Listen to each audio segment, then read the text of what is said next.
दोस्तों, अगर आप भी शमी और बुमराह को बेहतरीन खिलाड़ी मानते हैं तो वीडियो को लाइक करना बिल्कुल नहीं भूलिएगा। दोस्तों, भारत से हार कर बाहर क्या हुई श्रीलंका की टीम। श्रीलंका के दिग्गजों ने तो ऐसे ऐसे शब्द कह दिए हैं शमी को लेकर, भारतीय क्रिकेट टीम के बल्लेबाजों को लेकर कि सुनकर हर कोई दंग रह जाएगा। आखिरकार हार के बाद बाहर होते हुए वर्ल्ड कप से क्या बोले दोस्तों श्रीलंका के ये सभी दिग्गज, इन सब का वीडियो आपको दिखाएंगे। लेकिन उससे पहले आप सभी को क्या लगता है, शमी और शाहिन अफरीदी में बेहतर गेंदबाज कौन है? नीचे कमेंट करके जरूर बताइएगा। दोस्तों, भारत और श्रीलंका की टीम के बीच में एक ऐसा मुकाबला खेला गया जिसे सदियों तक याद रखा जाएगा। देखिए, मैच को जीतना दोनों टीमें चाहती थी, लेकिन भारत का प्रदर्शन बल्लेबाजी और गेंदबाजी में ऐसा था कि श्रीलंका की टीम उसके आगे गली क्रिकेट खेलने वाली टीम बन गई थी। हमें दोस्तों पहले बल्लेबाजी मिली और नतीजा ऐसा रहा कि श्रीलंका की टीम का कॉन्फिडेंस पूरी तरीके से चकनाचूर हो गया। रोहित 4 पर भले ही आउट हुए, लेकिन उसके बाद 92 शुभमन गिल, 88 कोहली और 82 अय्यर के बल्ले से निकले, जिसके चलते 357 स्कोरबोर्ड पर लग चुके थे। 358 चेस करना श्रीलंका के बस की बात नहीं थी। ऊपर से दोस्तों इस मैदान का इतिहास ये कहता है कि श्रीलंका को हराकर यहीं पर 2011 की ट्रॉफी को हमने उठाया था। तो हारने का तो सवाल नहीं था, सवाल था तो केवल जीत का। जीतेंगे कितने मार्जिन से। और दोस्तों, भारतीय गेंदबाजों ने ऐसा प्रदर्शन किया ना कि छाती चौड़ी हो चुकी है हर एक भारतीय फैन की। आपको बता दें दोस्तों, अभी कोई रन बना भी नहीं था और एक विकेट गिर चुका था। बुमराह ने पहला विकेट लिया तो वहीं आते ही सिराज ने बैक टू बैक 2 विकेट ले डाले। अब ये दोनों विकेट ले रहे थे तो शमी कहां पीछे रहते। दोस्तों, शमी ने 1 नहीं 2 नहीं बैक टू बैक 5 विकेट लिए। यहाँ पर नोटिस करने वाली बात यह है कि जहां सिराज ने 0 रन देकर 3 विकेट लिए, तो शमी ने भी 1 रन देकर 4 विकेट अपने नाम कर लिए थे और जाते जाते वो 5वां विकेट भी ले गए। श्रीलंका की टीम के खिलाड़ियों के आंकड़े आपको इसलिए नहीं बताए गए क्योंकि किसी भी खिलाड़ी ने 15 रन तक नहीं बनाए। तो दोस्तों, ये टीम पूरी 55 रन पर ऑल आउट हो गई थी और शायद ये वर्ल्ड कप के इतिहास के पिछले 5-6 सालों में सबसे बुरी हार होगी किसी भी टीम की। दोस्तों, भारत कितने मार्जिन से जीता, कितने अंतर से जीता, ये तो आपने जान लिया। लेकिन इतनी बुरी हार के बाद ना श्रीलंका की टीम ऑफिशियली एलिमिनेट हो गई है वर्ल्ड कप से। और हार कर बाहर होने के बाद श्रीलंकाई दिग्गजों का गुस्सा तो फूटना ही था। एक से बढ़कर एक दिग्गज ने बयान दे डाला है, शमी से लेकर कोहली और रोहित पर भी। क्या बोले हैं चलिए आपको बताते हैं। सबसे पहले दोस्तों आपको बता दें कि जयसूर्या ने भड़कते हुए कहा, यकीन नहीं हो रहा कि श्रीलंका की टीम इतने बुरे तरीके से हारी है। देखिए, एक तो भारत अपनी तरफ से पिचेस बनाता है अपने लिए और साथ ही साथ रोहित और कोहली मिलकर कप्तानी करते हैं। शमी की मैं तारीफ करना चाहूंगा, उस खिलाड़ी ने अच्छी गेंदबाजी करी और वही हमारी हार का सबसे बड़ा जड़ का कारण बने हैं। मुझे लगता है कि टीम में अगर शमी ना होते ना तो हम इस मैच को आसानी से जीत जाते। तो वहीं दोस्तों संगाकारा का कहना था, शमी आपके बारे में क्या ही कहा जाए और सिराज आप भी, अगर आप दोनों आज भारतीय क्रिकेट टीम में ना होते तो बड़ी आसानी से श्रीलंका की टीम इस लक्ष्य को चेस भी करती और भारतीय क्रिकेट टीम को आईना भी दिखाती।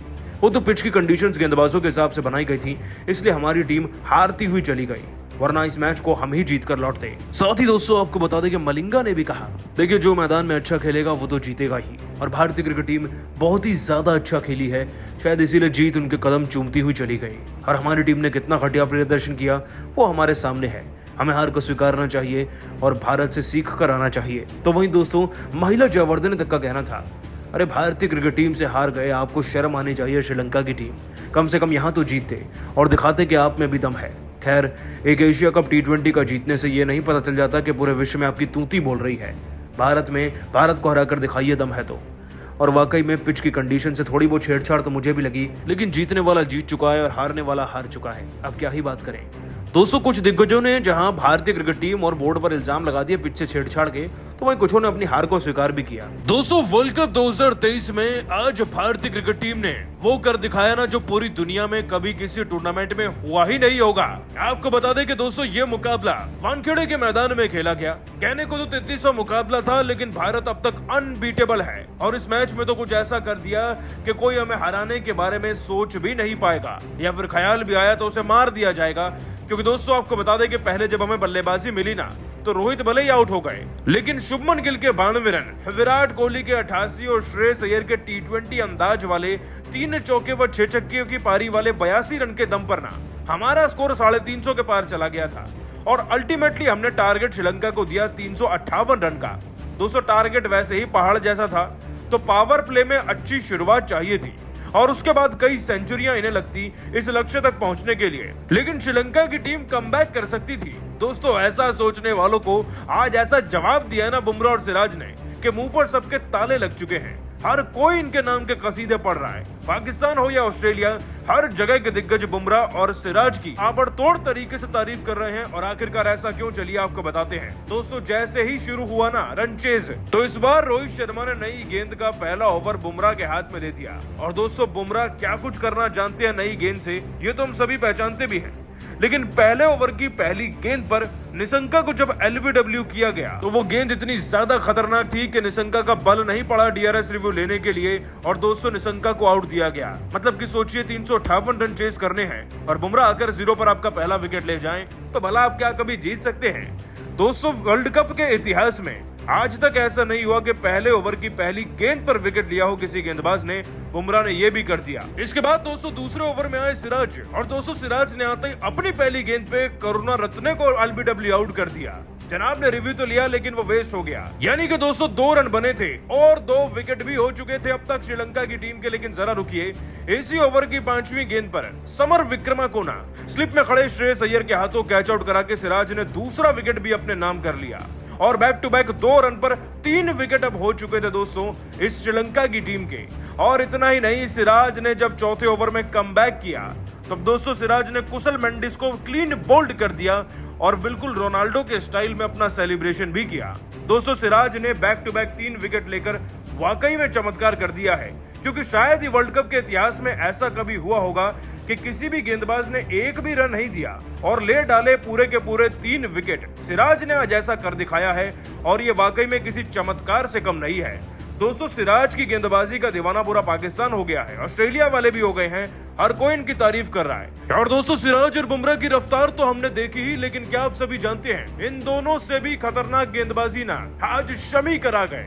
आपने बिल्कुल सही सुना दोस्तों, शमी की रफ्तार तो कुछ ऐसी थी कि उनको देखकर ही श्रीलंका की टीम के खिलाड़ियों के पैर कांपने लगे थे। और उनकी आंखों में अपने डर को देखकर शमी ने दोस्तों ऐसी अपॉर्चुनिटी बनाई कि 2 गेंदों में 2 विकेट ले गए।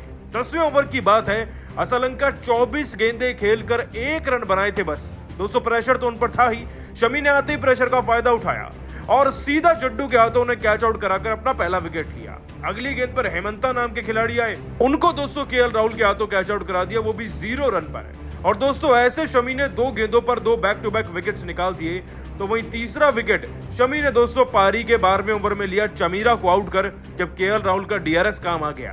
दोस्तों शमी ने इस खिलाड़ी को भी 0 पर आउट किया और बाकियों ने तो फिर भी 8 या 2 रन दिए थे, लेकिन शमी तो दोस्तों 1 रन देकर 3 विकेट ले चुके थे। अब इसे कहते हैं गेंदबाजी की परफॉर्मेंस। 22 रन पर 7 विकेट हो चुके थे और भारत की जीत उसकी धाकड़ गेंदबाजी से हो चुकी थी। दोस्तों भारत और श्रीलंका की टीम के बीच में वर्ल्ड कप 2023 का 33वां मुकाबला खेला गया। ऐसे आपकी जानकारी के लिए बता दें कि श्रीलंका की टीम बहुत नीचे और भारत बहुत ऊपर है इस बार की पॉइंट्स टेबल में। आंकड़े सब कुछ बोलते हैं, लेकिन फिर भी मुकाबला तो जीतना ही था, वो भी हर हाल में। सेमीफाइनल में जो सीट कंफर्म करनी थी भारत को। मैच शुरू होता है, श्रीलंका टॉस जीतकर गेंदबाजी चुनती है और दोस्तों मैदान में आकर हमारी शुरुआत इतनी खराब रहती है कि रोहित शर्मा 4 रन पर क्लीन बोल्ड हो जाते हैं, लेकिन इसके बाद गिल और कोहली की ऐसी खूबसूरत पार्टनरशिप देखने को मिलती है जो क्रिकेट के इतिहास के कई बड़े रिकॉर्ड तोड़ देती है। इधर दोस्तों शुभमन गिल 92 गेंदों में 11 चौके 2 छक्के ठोककर पूरे 92 रन बनाकर गए। तो वहीं विराट कोहली की बात करें तो ये जनाब भी 94 गेंदों में 11 चौके जड़कर ना पूरे 88 रन ठोक कर गए थे। और इन दोनों खिलाड़ियों ने दोस्तों भारत को 250 के पार पहुंचा दिया था, लेकिन अफसोस कि दोनों अपना शतक नहीं पूरा कर पाए थे। और आपको जानकर बेचैनी हो जाएगी सीने में कि इन तीनों के विकेट लेने वाला गेंदबाज एक ही था, मधुशंका। दोस्तों रोहित को क्लीन बोल्ड करने के बाद इस खिलाड़ी ने न सिर्फ कोहली को कैच आउट कराया, बल्कि गिल को भी कैच आउट कराने वाले यही थे। अब दोस्तों भारत के विकेट गिर रहे थे। इधर सूर्य कुमार यादव फ्लॉप हो गए थे, 12 रन पर आउट हुए। केएल राहुल 21 रन पर और सबकी निगाहें ना केवल एक खिलाड़ी पर थी। हमें विकेट गिरने का कोई दुख ही नहीं हो रहा था, इसलिए नहीं कि हमारे पास रन थे, बल्कि इसलिए कि मैदान में श्रेयस अय्यर नाम का तूफान आ चुका था। दोस्तों अय्यर के जरा नंबर तो सुन लीजिए। 55 गेंदों में 3 चौके और 6 खतरनाक छक्के ठोककर 150 के स्ट्राइक रेट से बल्लेबाजी करते हुए ना इस खिलाड़ी ने 82 रन बना दिए थे। मतलब कि वनडे नहीं, ये तो T20 फॉर्मेट की तरह खेल रहे थे आज। और दोस्तों श्रेयस अय्यर जब अपने शतक के बेहद करीब पहुंचे तो सबको लगने लगा कि इनका शतक तो हो जाएगा। 70 रन पर जब श्रेयस अय्यर दोस्तों बल्लेबाजी कर रहे थे तो 48वें ओवर में मधुशंका नाम के डेविल फिर से उनके सामने आ गए। लेकिन श्रेयस अय्यर ने लगता है ठान ली थी कि तीनों विकेट्स का बदला ना एक बार में लेंगे या 3 गेंदों के अंदर ले ही डालेंगे। इसीलिए इस ओवर की पहली गेंद पर छक्का जड़ा और दूसरी में भी खतरनाक छक्का ठोक दिया। अब श्रेयस अय्यर 82 रन पे तो आ चुके थे दोस्तों, लेकिन वो वाकई में आउट ऑफ कंट्रोल जाकर खेल रहे थे, जिसके चलते वो भी 82 रन पर मधुशंका का ही शिकार बन गए और अपना विकेट गंवा बैठे।